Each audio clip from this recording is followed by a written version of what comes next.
ये है C3 cycle या केल्विन साइकिल। ये साइकिल स्टार्ट होती है राइबुलोज 1,5 बिस फॉस्फेट से, जिसे हम कहते हैं RUBP। RUBP होता है 5 कार्बन का एक कंपाउंड।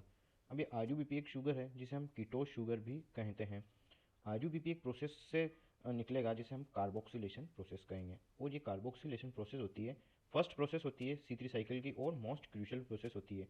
कार्बोक्सिलेशन प्रोसेस के अंदर क्या होता है, RUBP एटमॉस्फेयर से कार्बन डाइऑक्साइड लेगा और H2O, RUBP CO2 और H2 से मिलकर ये एक एंजाइम होता है RUBP कार्बोक्सिलेज, जिसे हम कहेंगे रूबिस्को।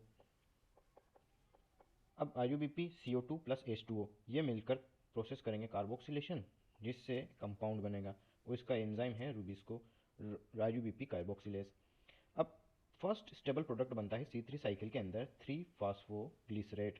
3-फॉस्फोग्लिसरेट के दो मॉलिक्यूल्स हमारे को मिलेंगे, जिसे PGA भी कहते हैं हम शॉर्ट फॉर्म में। अब ये PGA होता है 3 कार्बन का कंपाउंड। यहाँ से ये 5 कार्बन का कंपाउंड आया, एक कार्बन डाइऑक्साइड से मिला 6 कार्बन, और इसने 3 कार्बन के 2 कंपाउंड बना दिए। अब ये PGA अब ये आगे प्रोसेस में जाएगा जिसे हम कहते हैं रिडक्शन।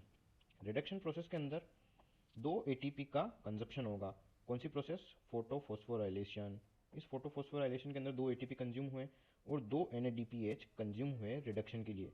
कार्बन डाइऑक्साइड रिडक्शन के लिए 2 NADPH यूज हुए। अब ये रिडक्शन प्रोसेस के बाद जो कंपाउंड बनेगा उसे हम कहेंगे ट्रायोस फॉस्फेट। ट्रायोस फॉस्फेट फिर से 3 कार्बन का होता है, जिसके हमारे पास 2 मॉलिक्यूल्स बनते हैं। अब ट्रायोस फॉस्फेट से आगे इस साइकिल से बाहर निकलकर शुगर या स्टार्च का फॉर्मेशन होता है, जिसके लिए एक कार्बन यहाँ से रिड्यूस हो जाता है और यहाँ से बनता है शुगर या स्टार्च। अब ये तीन कार्बन के 2 कंपाउंड 2 मॉलिक्यूल थे, जिसमें से एक कार्बन निकल गया, तो अब टोटल इनके पास रह गए 5 कार्बन। अब ये ट्रायोस फॉस्फेट आगे रीजनरेट होता है, जो कि थर्ड प्रोसेस होती है।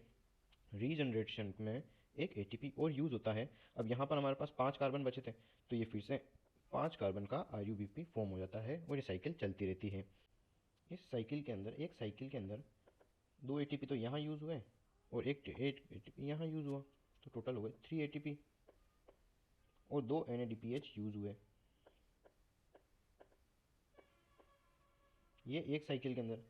अब हम अगर एक ग्लूकोज का फॉर्मेशन करेंगे तो उसके लिए 6 कार्बन लगते हैं, और यहाँ से तो सिर्फ एक कार्बन ही के लिए ही प्रोसेस हुआ, तो 6 कार्बन के लिए इसको हम मल्टीप्लाई करेंगे 6 से, तो हो जाएगा टोटल 18 ATP और 12 NADPH।